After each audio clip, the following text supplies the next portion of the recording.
Hello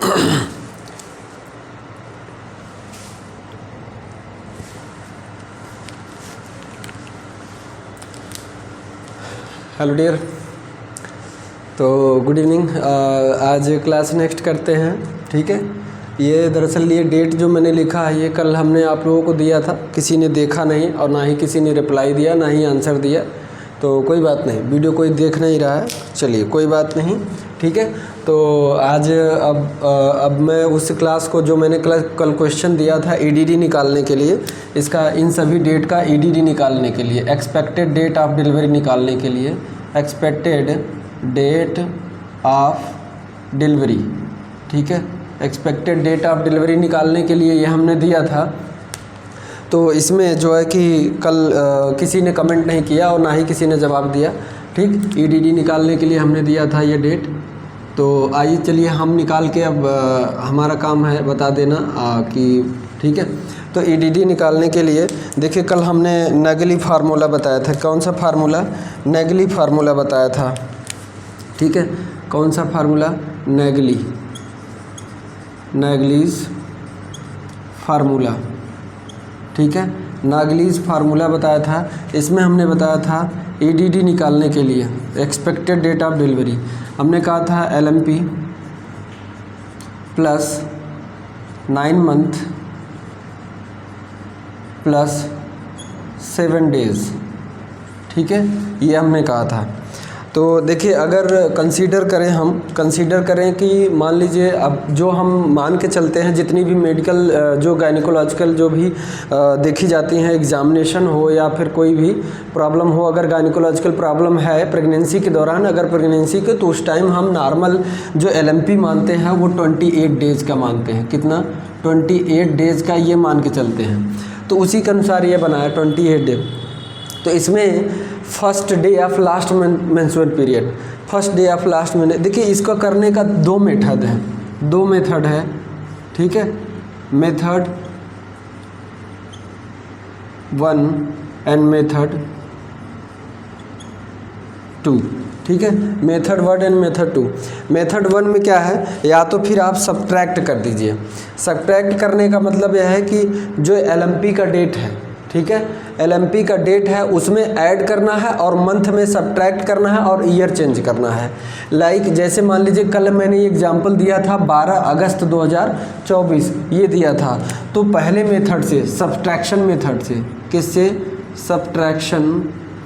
subtraction method, और इसमें addition, ठीक है। सब्ट्रैक्शन मेथड और एडिशन मेथड। तो पहले हम सब्ट्रैक्शन वाले से इसको करते हैं। कौन सा? 12 अगस्त, ठीक, 2024। तो इसमें देखिए ये क्या है? डे। तो डे इसमें ऐड करना है, जो भी डेट दिया है, ठीक है, इसमें ऐड करना है। तो 7 डे ऐड करना है। तो इसमें अगस्त कैसा महीना होता है? 8वां, ठीक है, 8वां महीना होता है। इसमें हम 3 क्या करें? घटा दें। 3 घटाए तो क्या आ जाएगा? 5 आ जाएगा। और 5वां महीना क्या होता है? मई, ठीक है। तो मंथ मिल गया हमें, मंथ लिख दीजिए मई। अब हमें 12 में 7 ऐड करना है, दिन है, ये दिन है, तो 7 ऐड करना है। तो 7 इसमें ऐड करेंगे तो कितना हो जाएगा? 19 मई। उसके बाद 2024 अगस्त है, नेक्स्ट ईयर का क्या आ जाएगा? अगस्त, और नेक्स्ट ईयर का क्या आ जाएगा? 24, ठीक है। अरे अगस्त के बाद आगे क्या जाएगा? अगस्त, सितंबर, अक्टूबर, नवंबर, दिसंबर, जनवरी, फरवरी, मार्च, अप्रैल, मई। तो ये बदल जाएगा, क्या हो जाएगा? 2025। देखिए तो 19 मई 2025 एग्जैक्ट इससे आएगा, सब्ट्रैक्शन मेथड से। दूसरे मेथड से अगर इसी को सॉल्व करें एडिशन वाले से, तो क्या करना है? इसमें क्या होता है कि मंथ में 3 पीछे आप चले जाइए, 3 मंथ पीछे चले जाइए। 8वां है तो 3 मंथ इसमें से घटा दीजिए, पीछे चले जाइए। तो अगस्त था तो क्या आएगा? जून, जुलाई, अगस्त, ठीक है। देखिए जनवरी, फरवरी, मार्च, अप्रैल, मई, जून, जुलाई, अगस्त। ठीक है, ये मंथ है तो ये अगस्त वाला दिया है, इससे पीछे 3 चले जाइए, यानी अगस्त छोड़िए, जुलाई छोड़िए, जून छोड़िए, आ गया मई ना, पीछे चले, सब्ट्रैक्शन पीछे आए तो मई। ठीक है, ऐसे ये सब्ट्रैक्शन मेथड है। एक मेथड ये है, एलएमपी ही कंसीडर करना है लेकिन उसमें मंथ घटा के। ठीक है, अब दूसरा ये है कि अब हम पीछे ना कि हम आगे जाएं, तो आगे जाना होगा तो इसको छोड़ के 9 और जोड़ देना होगा। तो इससे करेंगे तो देखिए क्या था, 8 है ना, ये 8वां महीना था, इसको छोड़ के अगस्त को छोड़ के 9 और जोड़ दीजिए, 9 अगर 9 जोड़ दीजिए तो अगस्त के बाद क्या आता है, अगस्त के बाद सितंबर, अक्टूबर, नवंबर, दिसंबर, जनवरी, फरवरी, मार्च, अप्रैल, मई। ठीक, अगस्त को हमने छोड़ दिया, अगस्त को छोड़ा तो 9, 1 2 3 4 5 6 7 8 9, मई आ गया, मई। ठीक है, अब 12 में 7 ऐड करना है, इसे कुछ नहीं करना है, इसमें कोई डे में कुछ नहीं, डे में सिर्फ 7 दिन जोड़ना है, 7 दिन जोड़ना है, इसमें भी दिन में कुछ नहीं करना, सिर्फ मंथ वाले में सब्ट्रैक्ट करना, मंथ वाले में एडिशन। तो इसका मतलब यह है कि जो एलएमपी दिया हुआ है उस मंथ में या तो फिर 3 पीछे आ जाइए या तो फिर 9 आगे चले जाइए।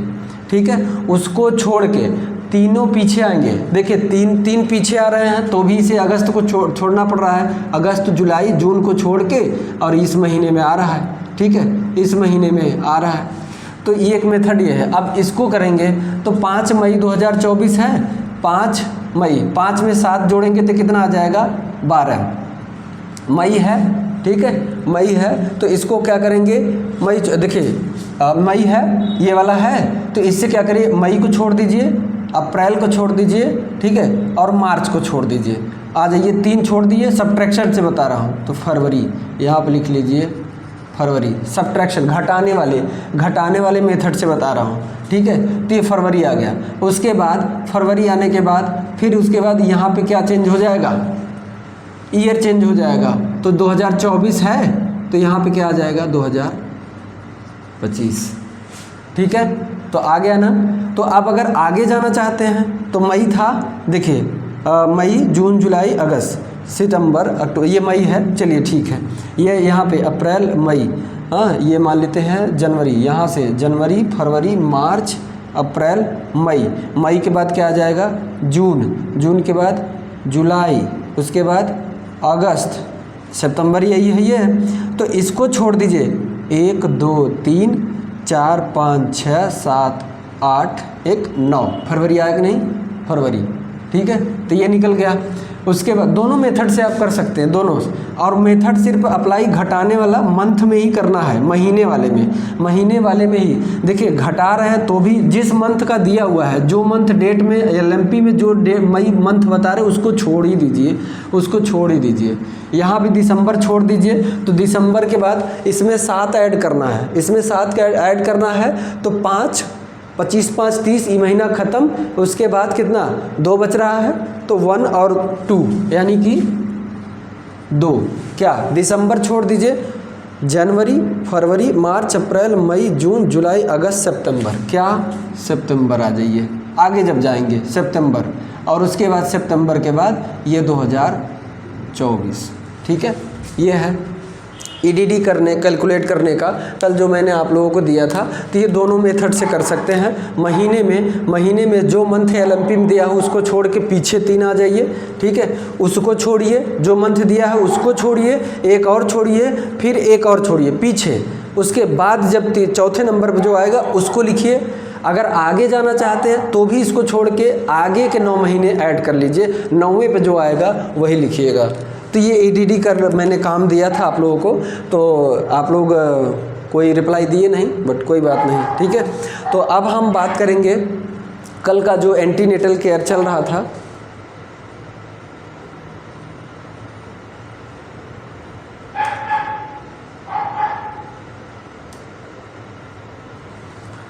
हाँ, फिजिकल एग्जामिनेशन के बारे में। किसके बारे में? Physical examination. अच्छा, पहले थोड़ा सा इसको फिजिकल एग्जामिनेशन जानने से पहले मैं दो कॉन्सेप्ट बता दे रहा हूँ आपको। ग्रेविडिटी एंड पैरिटी क्या होता है, बड़ा कन्फ्यूजन होता है। ग्रेविटी और पैरिटी ये क्या होता है, ठीक है, तो इसको मैं अभी बता रहा हूँ आपको।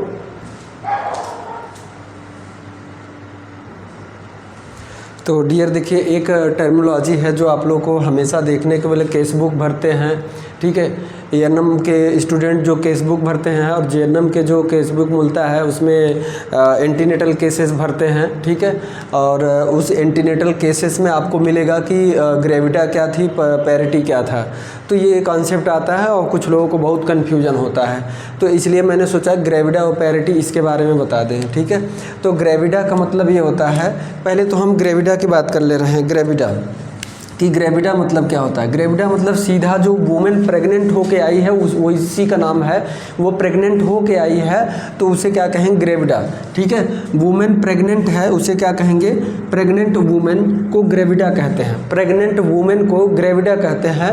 नंबर ऑफ प्रेगनेंसी, ये कितनी बार प्रेग्नेंट मतलब कि कितनी बार प्रेग्नेंट हुई है वो ग्रेविडिटी, ठीक है। ग्रेविडिटी ये बोलेंगे, ठीक है।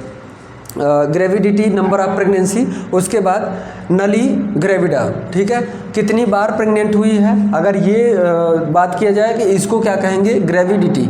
उसके बाद नली ग्रेविडा। नली ग्रेविडा का मतलब ये होता है कि कोई महिला है जो अभी जब से मतलब कि वो रिप्रोडक्टिव एज स्टार्ट हुआ है, यानी कि जब एलिजिबल कपल में आए हैं तब से एक बार भी प्रेग्नेंट नहीं हुई है। Never be pregnant, a women who has never been pregnant, ठीक है। प्रेग्नेंट नहीं हुई है, कभी प्रेग्नेंट नहीं हुई, अभी एक बार भी नहीं हुई है, तो वो नली ग्रेविडा।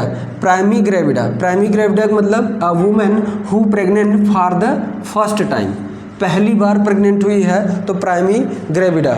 मल्टी ग्रेविडा क्या होते हैं? A women who is pregnant more than 3 time.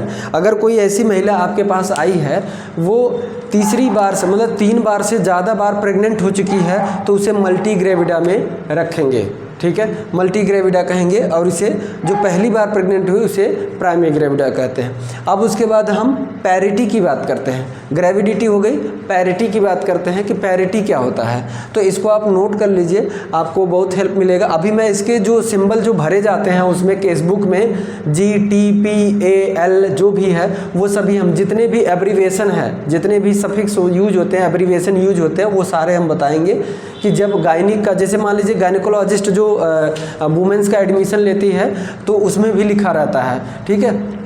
तो उसको भी मैं सारा समझाऊंगा, पहले इसको आप नोट कर लीजिए। उसके बाद मैं बता रहा हूँ आपको पैरिटी क्या होता है, ठीक है।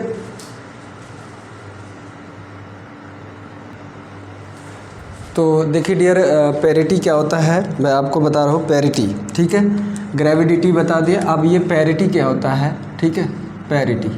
पैरिटी का मतलब देखिए नंबर ऑफ टाइम, ठीक है, number of time that a women given birth to a foetus. यहाँ पे प्रेग्नेंट होने से मतलब नहीं है, प्रेग्नेंट है तो क्या हुआ, ठीक है। प्रेगनेंसी है तो इसका मतलब ये नहीं कि वो पैरिटी में आ जाए। प्रेग्नेंट होने के बाद 20 वीक यानी कि 5 मंथ बाद बीत गया, उसकी प्रेगनेंसी को 5 महीने हो चुके हैं, ठीक है, 5 महीने हो चुके हैं और उसका चाहे एबॉर्शन हो जाए और चाहे वो जन्म दे दे, बच्चा चाहे जिंदा रहे और चाहे ना रहे, ठीक है। तो ये क्या हो जाएगा? Number of time that a women given birth to a foetus, ठीक है। तो ये क्या है?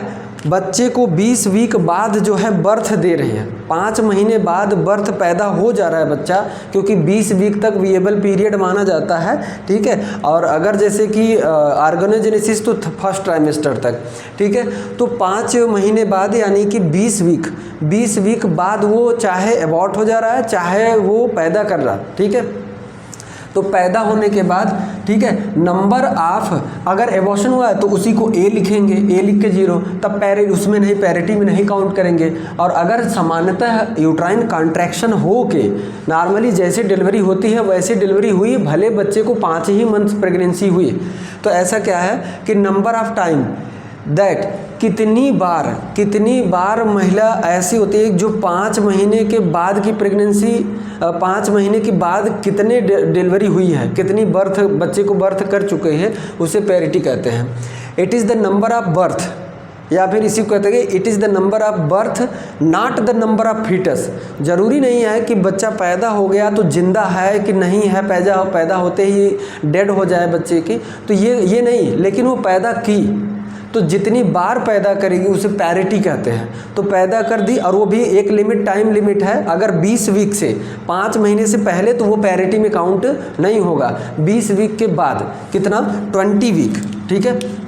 देखिए यहाँ पे हमने दिखा ये, ठीक है, 20 वीक के बाद अगर वो बर्थ जन्म दी है तो वो पैरिटी में आएगा, ठीक है। जितनी बार दी हो पैरिटी में आएगा। एग्जाम्पल में कभी कभी आप लोगों के मन में ये आता होगा कि जब जुड़वा होते हैं तो उस टाइम में क्या करूँ, उस टाइम इसको क्या प्राइमी ग्रेविडा मानूँ या मल्टी ग्रेविडा मानूँ, क्या मानूँ। तो देखिए ट्विंस दैट कैरी, चाहे ट्विंस बेबी हो चाहे सिंगल बेबी हो, लेकिन अगर 20 वीक क्रॉस कर चुका है, 5 महीने क्रॉस कर चुका है, तब जाके उसको बर्थ 5 महीने बाद, चाहे 6 महीने बाद डिलीवरी हो, चाहे, लेकिन 5 महीने से ऊपर की होनी चाहिए बर्थ। जो बच्चे को बर्थ दे रही है, जन्म दे रही है, वो 20 वीक के बाद की होनी चाहिए, तभी काउंट होगा, ठीक है। अब वो बेबी चाहे ट्विन हो चाहे सिंगल बेबी हो, लेकिन 20 वीक से ज़्यादा का हो birth, whether or not the foetus was born alive. और हाँ, एक चीज़ और, इसमें 20 वीक के बाद हमने कहा कि चाहे वो बेबी 20 वीक बाद डेड हो गया हो, डेड बेबी हो, या चाहे अलाइव बेबी हो। इसमें देखिए वेदर आर नॉट, चाहे जिंदा हो चाहे ना हो, the foetus was born alive, ठीक है। जरूरी नहीं है कि फीटस जिंदा पैदा होगा तभी, ठीक है। तो ये क्या है, यानी कि उसकी प्रेगनेंसी चाहे ट्विन हो चाहे सिंगल हो, 20 वीक की क्रॉस कर चुकी है तो वो क्या आ जाएगा, पैरिटी में आ जाएगा। नलीपैरा, ठीक है, नलीपैरा का मतलब it is a women who has not had birth. अभी इसको ये जो है कि कोई वुमेन है, अगर वो बर्थ नहीं दी है एक बार भी, प्रेगनेंसी तो कई बार हो गई, प्रेगनेंसी कई बार कंसीव की, 4 महीने की हुई, 3 महीने की हुई, कई बार प्रेग्नेंट हो रही है, लेकिन कोई प्रेगनेंसी उसकी 20 वीक से क्रॉस नहीं किया, 20 वीक से पहले ही उसका एबॉर्शन हो जा रहा है, कुछ भी हो जा रहा है, तो वो क्या हो जाएगा, वो नलीपैरा में आएगा। किसमें, हु हैड, देखिए यहाँ पे, who has not had birth at more than 20 week of gestation. 20 week के बाद का गर्भाशय, मतलब कि प्रेगनेंसी, 20 वीक की प्रेगनेंसी के बाद का कोई, अगर वो एक बार भी अभी जन्म नहीं दी है, ऐसे मतलब चाहे एबॉर्शन हुआ है, चाहे नॉर्मली अगर मान लीजिए कंट्रैक्शन होने के या किसी कारण से अगर उसका बच्चा जो है कि पैदा हो गया, 4 महीने पर ही हो गया या फिर गिर गया, जो भी है, अबॉर्ट हो गया, लेकिन 20 वीक क्रॉस नहीं किया तो वो नलीपैरा में आएगा, ठीक है। उसके बाद प्राइमी पैरा में क्या होगा कि 20 वीक के बाद की प्रेगनेंसी है, चाहे वो 7 महीने, 8 महीने, चाहे 9 महीने, कोई भी एक बार वो बच्चे को जन्म दे चुकी है ना, पहली बार जन्म दी है 20 वीक के बाद, चाहे उसका पीछे 3 महीने का बच्चा गिर गया, एबॉर्ट हो गया, या 4 महीने का हो गया पिछली बार, वो नहीं काउंट होगा, लेकिन अभी वो 20 वीक के बाद पहला जन्म दी है तो वो आ जाएगा प्राइमरी पैरा में। उसके बाद मल्टीपैरा वाले में क्या होगा, it is a women who has had more than one birth, यानी 20 वीक के बाद ढेर सारे, मतलब कि 1 या 2 या 3 आफ्टर विएबल पीरियड, यानी कि विएबल पीरियड के बाद, यानी 20 वीक के बाद 7 महीने पे उसके 2 बेबी पैदा हुए हैं, एक 8 महीने का, तो वो अकाउंट होगा मल्टीपैरा में, ठीक है। मल्टीपैरेटल, पैरिटी का मतलब गिविंग बर्थ आफ्टर 20 वीक, यानी कि बच्चे को जन्म देना 20 सप्ताह के बाद, ठीक, पैरिटी। तो ये नोट कर लीजिए, ये आपको काम देगा, कन्फ्यूजन हो जाता है। अब मैं आप लोगों को बताऊंगा कि जैसा कि देखा होगा आप लोगों ने, ग्रेविडा, पैरिटी, LA, ठीक है, ये सब यूज होता है ना, एब्रीविएशन यूज होता है, तो इसका मतलब मैं समझा रहा हूँ आप लोगों को एक एग्जाम्पल के माध्यम से, इसको नोट कर लीजिए, ठीक है, इसको नोट कर लिए तो बता रहे हैं। तो डियर देखिए, अब मैं जो बताने जा रहा हूँ वो बेहद इम्पॉर्टेंट है आपके वो केस बुक भरने के लिए भी आता है, और आप जब ड्यूटी जाते हैं तो वहाँ लेबर वार्ड में या फिर कोई केस ऐसा आपको दिख जाए तो इसका क्या मतलब है। जहाँ पे लिखा रहता है GT, कहीं पे दिखे जैसे ऐसे लिखा रहता है G1 T2 P1 A0 L1 ऐसे सब लिखा रहता है ना। तो ये है जेप्टल असेसमेंट। ये क्या होता है, it is use for the pregnancy outcome, ठीक है, प्रेगनेंसी आउटकम के लिए ये यूज करते हैं। तो ऐसे एग्जाम्पल मैं अभी दूंगा आपको, जब एग्जाम्पल दूंगा तो अभी पहले देख लीजिए कि इसका मतलब G का मतलब क्या होता है। G का मतलब, और G और P ग्रेविडिटी और पैरिटी, ये अभी हमने बताया। ये क्या है, टर्म है, ठीक है, सॉरी ये ग्रेविटी है और ये टर्म है, टर्म के लिए यूज करते हैं। देखिए यहाँ पे मैं मार्क कर दे रहा हूँ टर्म असेसमेंट। और इसके लिए ये क्या है, pre term birth. Pre term birth के लिए ये A जो है एबॉर्शन के लिए, L लीविंग के लिए, ठीक है, किसके, लिविंग चाइल्ड, जिंदा कितने बच्चे हैं, ठीक है, जीवित कितने बच्चे हैं। और ये प्री टर्म बर्थ, ठीक है। ये तो ग्रेविडिटी, ये क्या है, ग्रेविडिटी कितनी बार प्रेग्नेंट हुई है, कैसरी बार प्रेग्नेंट हुई है, ये चीज़। और ये टर्म है, T टर्म है। तो देखिए इसमें क्या है, G का मतलब इट इज़ ग्रेविडिटी यानी कितनी बार प्रेग्नेंट हुई है, और जब प्रेग्नेंट हो के आई है उसको भी जोड़ना पड़ेगा। जैसे मान लीजिए वो तीसरी बार प्रेग्नेंट हुई है, अभी प्रेजेंट टाइम में जब आई है तो 2 प्रेगनेंसी उसकी हो चुकी थी, चाहे वो एबॉर्शन हुआ हो, चाहे डिलीवरी हुई, चाहे बच्चा पैदा हो, चाहे कुछ भी हो, 2 बार हुई थी, ये तीसरी बार हुई। तो यहाँ पे G3 लिखेंगे। क्या लिखेंगे, G3, ठीक है। तो ये है number of pregnancy including present one, यानी कि प्रेजेंट टाइम को काउंट करके तब आपको लिखना है, ठीक है। T का मतलब it is use for term assessment. Term assessment का मतलब that is number of baby born at term, या फिर आफ्टर 37 वीक। उसके जो मान ली तीसरी बार आई है, ये तीसरी बार प्रेग्नेंट हुई है, तो पीछे के 2 बच्चे उसके जो हुए, जो 2 चाइल्ड हैं, तो वो उनसे पूछिए कि उनका जो बर्थ हुआ था 9 महीने पर हुआ था या फिर उससे पहले हुआ था, 7 महीने या फिर 8 महीने पे, यानी 37 वीक से पहले हुआ था या 37 वीक से बाद।